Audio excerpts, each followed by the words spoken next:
जगह जाते हैं तो मटेरियलिस्टिक चीज़ें दिखाई देती हैं, और यहाँ जब एंट्री की तो स्पिरिचुअलिज्म देख के जो है अच्छा लगा कि ऐसे भी स्कूल्स हैं जो गुरुकुल का पालन कर रहे हैं। पहले हम स्क्रिप्चर्स पढ़ते हैं तो उसमें बताया जाता है कि पहले गुरुकुल हुआ करते थे। उसमें दो क्राइटेरिया होते थे एजुकेशन के। पहला होता था प्राइमरी एजुकेशन, दूसरा होता था सेकेंडरी एजुकेशन। स्क्रिप्चर्स में कहा जाता है कि स्वार्थ धर्म और नित्य धर्म दोनों प्रतीक होते थे। तो जो स्वार्थ धर्म होता था वो मटीरियल एजुकेशन होती थी, और जो नित्य धर्म होता था वो स्पिरिचुअल एजुकेशन होती थी। बट जो प्राइमरी एजुकेशन थी वो स्पिरिचुअल थी, और जो सेकेंडरी एजुकेशन थी वो मटीरियलिस्टिक थी, कि आपने अपने आप को कैसे समझना है और इस संसार में जीना कैसे है। बट आज हम देखते हैं कि स्कूल्स में प्राइमरी एजुकेशन के को छोड़ के हम जो है नित्य धर्म को छोड़ के केवल स्वाधर्म पे ध्यान दे रहे हैं कि संसार में जीना कैसे है, अपने पेट को कैसे भरना है। तो नित्य धर्म जो है कहीं ना कहीं हो गया। बट ऐसे भी स्कूल्स हैं, क्योंकि कहा जाता है dress yourself and dress others. कहा जाता है पहले अपने आप को तैयार करो और दूसरों को तब बताओ कि क्या करना है। तो इसका जितना जानता हूँ भारत में और टंडन भी है कि he is so kind spiritual person, जो कि आप देखिए अयोध्या में भी योगदान है, और जहाँ पे स्पिरिचुअल एक्टिविटीज हो रही होती है वहाँ वो एज अ लीडरशिप हमेशा खड़े रहते हैं। तो थैंक यू वेरी मच।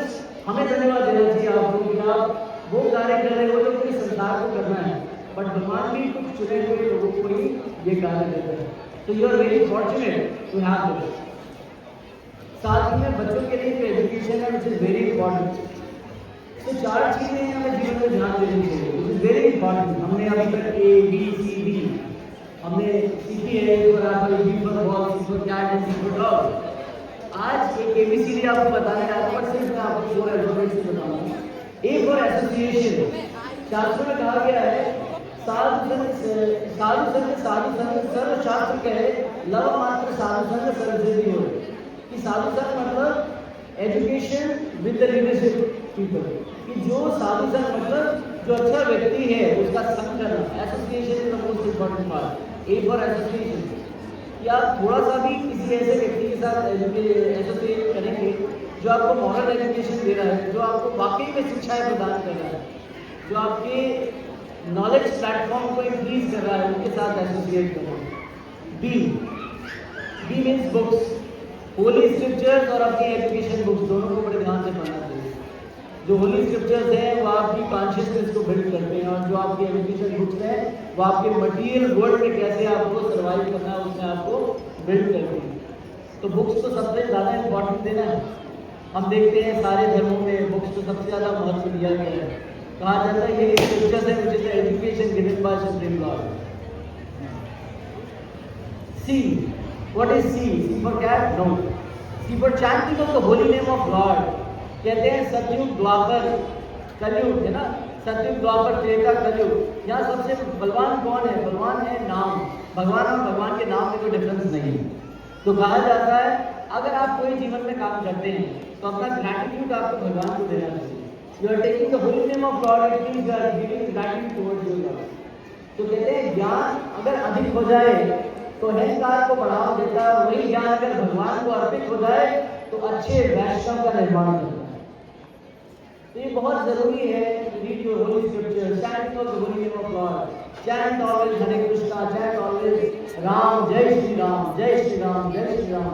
तो God will empower you to achieve your targets, is very important. ये सभी लोगों के लिए शिक्षा है कि हम कुछ भी अचीवमेंट करते हैं अपने जीवन में, बच्चे हैं अवार्ड ले रहे हैं, माता पिता का कर्तव्य है उनको बताना कि all glories to the supreme lord, कि ये सब जो कुछ भी तुम्हें मिल रहा है इसे भगवान के द्वारा ही तुम्हें मिल रहा है। Give your gratitude. D for diet. Which kind of diet you are taking? You are taking शाकाहार और मांसाहार। शास्त्रों में कहते हैं दोनों ही आहार हमारे लिए ठीक नहीं है। हमें कौन सा आहार लेना जो भगवान को अर्पित किया गया हो? Whenever you are taking food, give your gratitude towards your Lord. I am filling my belly right now only because of you. कि तुम नहीं होते तो मेरा कुछ नहीं होता। हम हमेशा कहते हैं अपने आप में निर्भर हैं, मगर आकाश से धूल ना गिरे, धरती पे ना पड़े तो वो अनाज जो आप खाते हो कहाँ से अंकुरित हो? तो हमारी पूरी डिपेंडेंस भगवान के ऊपर है। जब भी हम एक कदम भी बढ़ाते हैं तो वो कदम भगवान के द्वारा ही हमारा बढ़ाया गया होता है, अन्यथा हम कुछ नहीं कर सकते, राइट। सो फर्स्ट इम्पॉर्टेंट बात ये है कि भगवान जो है अपना जो इनकारनेशन है सिर्फ एक राम और कृष्ण के रूप में नहीं दिखाते हैं। He gives his incarnation in 3 categories. The first पूर्ण अवतार, भगवान दशावतार के नाम सुने होंगे आपने।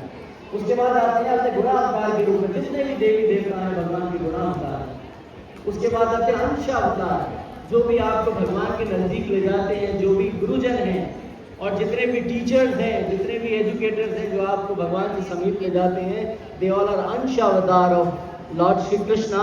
इसीलिए गुरु को भगवान का दर्जा दिया गया है, ऐसे नहीं दिया। He is incarnation, living incarnation of Lord. तो इसी के साथ मैं यहाँ विराम दूंगा और आप